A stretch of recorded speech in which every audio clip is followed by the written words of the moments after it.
I don't have a bad opinion of CBP, but if I could kind of give you an idea of what I deal with CBP on average, I had someone on Monday night in secondary inspection for 3.5 hours because they were related to an employer that had been found guilty of fraud.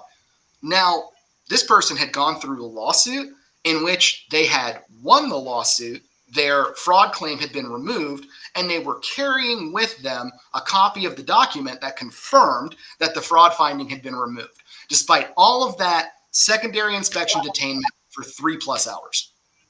So my opinion of them is not very favorable, in that I feel that they abuse their powers, and I feel that they definitely make an effort to target not even people of certain nationalities, but people with certain immigration history backgrounds, people that have been in the United States on F1. I think they're much more diligently going after those people than somebody who, is just coming in on an H-1B.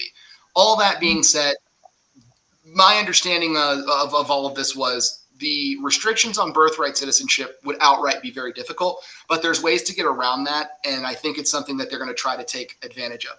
One person made a very interesting point, and they talked about passport applications.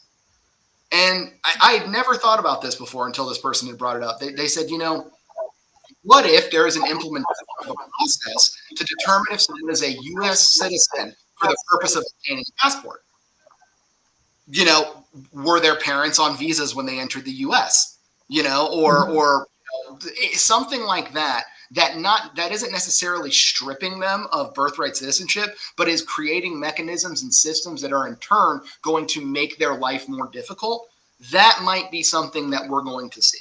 And so all of that, which I've taken up, 10 minutes of our hour with that, all that was to say, I just wanted to relay that information while it was fresh in my mind.